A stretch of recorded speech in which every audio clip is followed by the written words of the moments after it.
committed a crime. Madam Speaker, I thought he's going to say that these cooks are not there. That's what I thought he would say. He has actually given evidence that even when I visited for a talk show, I can feed myself, but the luxury State House, they will give everybody. That's what he has confirmed.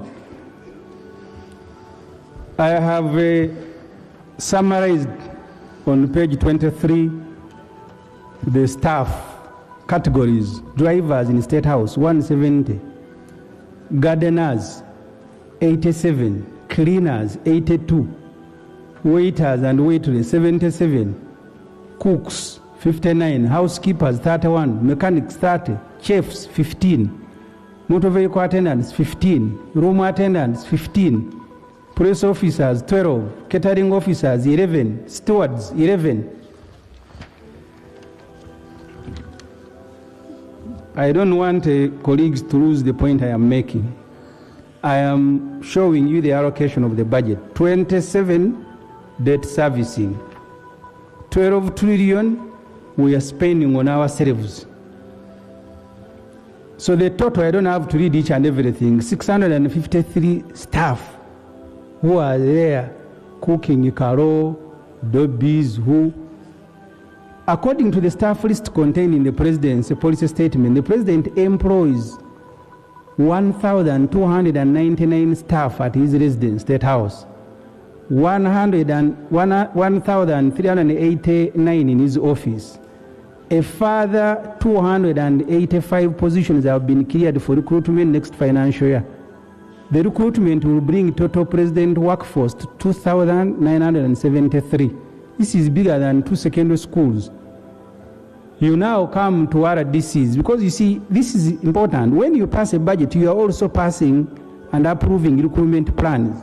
These documents have recruitment plans.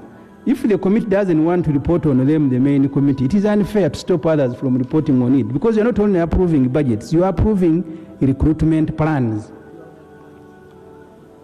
We now have 657 RDCs.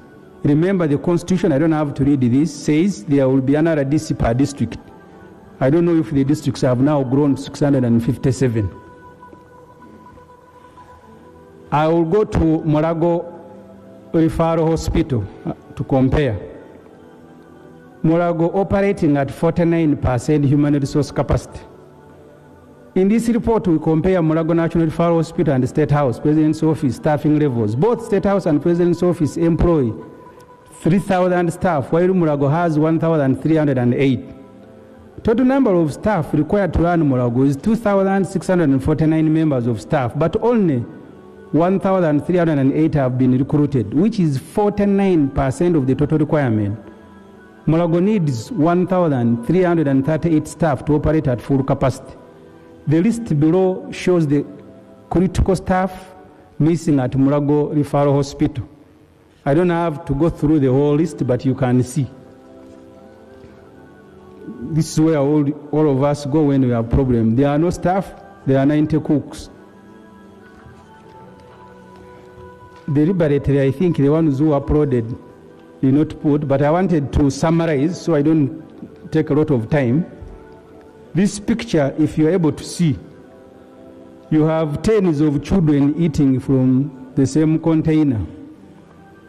And then you have our head of state picking food from a banquet, for a buffet.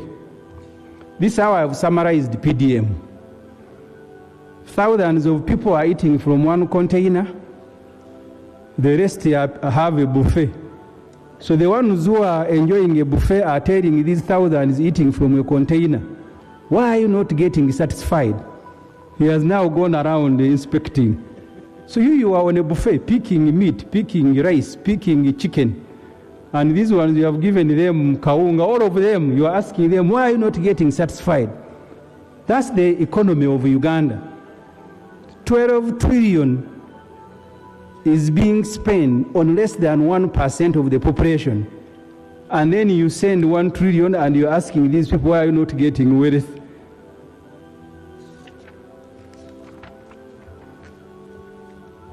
Let us look at the 1 trillion in the budget that will be given to, because we are told 14.8 million Ugandans who are still in subsistence agriculture under the patched development model. I don't have to repeat, that's why I used the photos to illustrate. I can now go to page 30. I'm about to finish. And this, for us, is the critical point. Budget must address conditions of our people. Our proposal to restructure the budget to address the socio-economic situation in the country, let us look at that situation that we are saying must be addressed. 14 million Ugandans walk barefoot. Let Honorable Speaker and Honorable Members, 31% of Uganda's population, approximately 14 million, do not have at least 2 sets of clothing or a pair of shoes. Majority of these clothes and shoeless people are in Karamoja, where according to UBOS, 62% are without a pair of shoes and 37% are without 2 sets of clothing. Karamoja is followed by Busoga, where 26% of the population do not own 2 sets of clothing and 33% are still walking barefoot.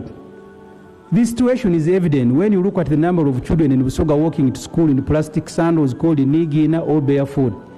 Rango, Teso, Buked, and Western Nile follow. This is according to UBOS. Ownership of clothing, according to UBOS, and shoes serves as a basic measure of household welfare, reflecting both economic capability and social status. These items, UBOS says, symbolize personal dignity and community standing. Children feel very bad if you didn't know if they don't have them. You need to read General Museveni's book.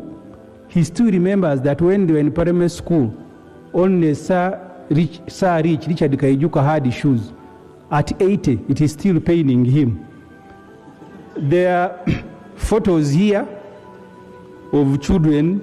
Unfortunately, someone sabotaged the photos, but you can see them in their hundreds going to school barefoot. I got to page 32. 15.7 million Ugandans have no jobs. Uganda's working population is 25 million, which is 56% of the total population, according to UBOS.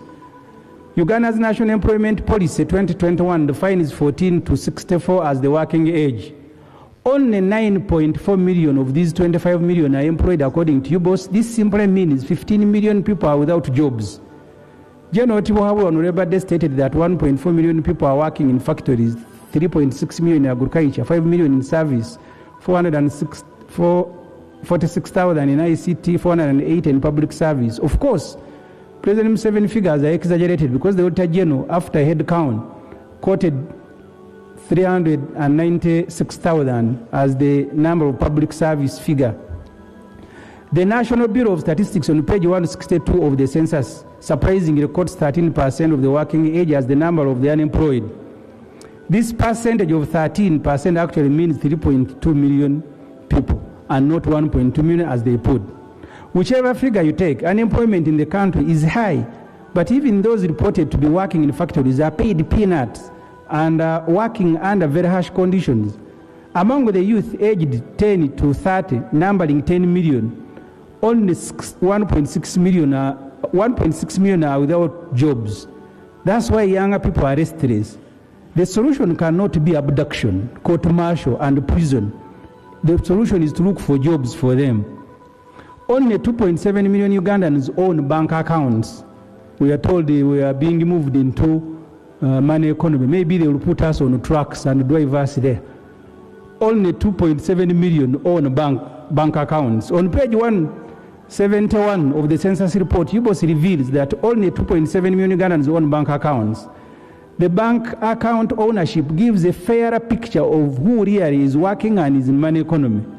Both government and private sector pay through banks and are required by law to remit workers' savings to NSSF or various pension schemes. If only 2.7 million people, which is 10% of the working age, own bank accounts, it means many Ugandans are casual laborers. Bank of Uganda, in a 2022 financial capability survey, found out that 49% of Ugandan employees are paid 150,000 and below. Those paid between 250 and 150 are just 33%. People who are paid $500,000, between $500,000 and 250 are 11.1. Those who are paid between $500,000 and $1 million are 5.7. The Ugandans who are paid a salary of more than $1 million are just 0.9% of the population. That is the money economy for you in our country. 28 million Ugandans still using firewood for cooking. According to UBOS, 28 million people are still using firewood as main source of energy for cooking. This is 32% of the country's population. This affects the environment adversely and a source of ill health.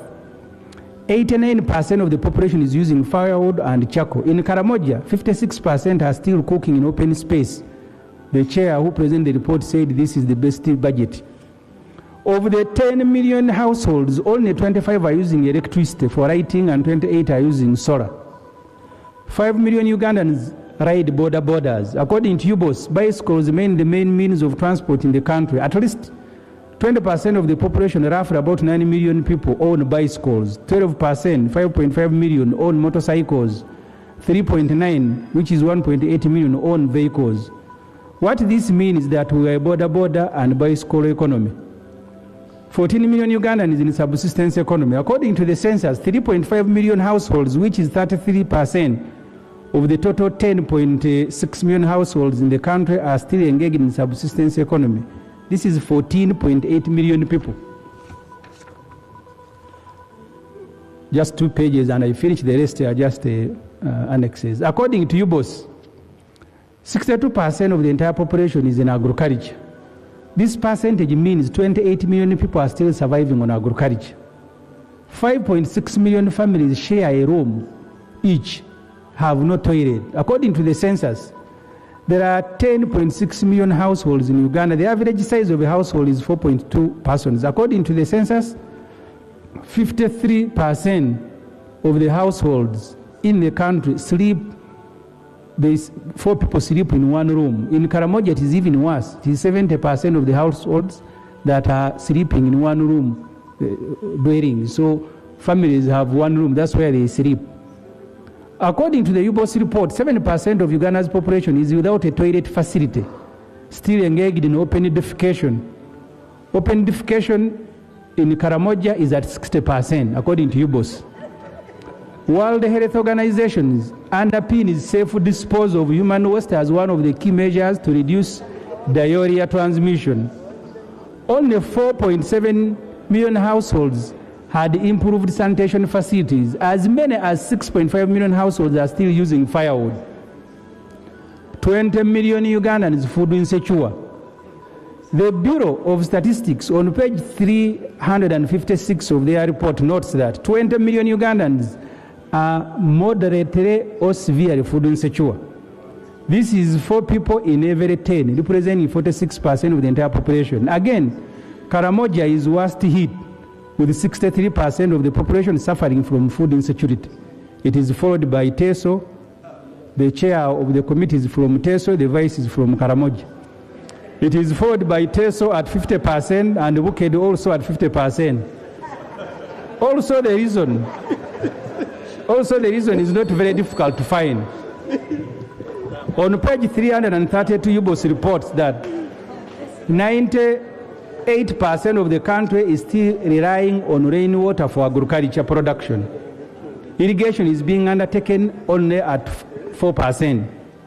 Mind you, 62% of Uganda's population, or 20 million, are engaged and survive on agriculture. There was a proposal last year to buy and roll out 300 tractors to boost agriculture production. Mr. Museveni ordered this parliament to remove money for tractors. It had allocated last year, and you remember who we gave it to, Magora. The amount required for these tractors, 300 billion. The vice chair here was very happy that this is the best budget. You want 300 billion for tractors, they have provided 25. Very good budget. Last year, Parliament had also allocated 60 billion to complete construction of health centers. The list, you still have it. President Museveni forced Parliament to instead allocate this money, as I said, to Magora. He has now restored only 25 billion. You have Like Mbaye Regional Referral Hospital, no window, nothing. Almost 95% completed. You can't find money to complete it. And then you come here and say this is the best budget. For you, from Mbale, if it is the best, I thank you. I am finishing. This is the last. Our recommendation is that don't approve the budget until it is structured to deal with the country's socio-economic challenges. The money for workshops, entertainment, travel, fuel, etc. should be reallocated to education, health, agriculture, and roads. You are accosting the Minister of Works here. He doesn't have money, 900 billion to buy fuel for government vehicles, and then they begin moving around as if they are touring the country.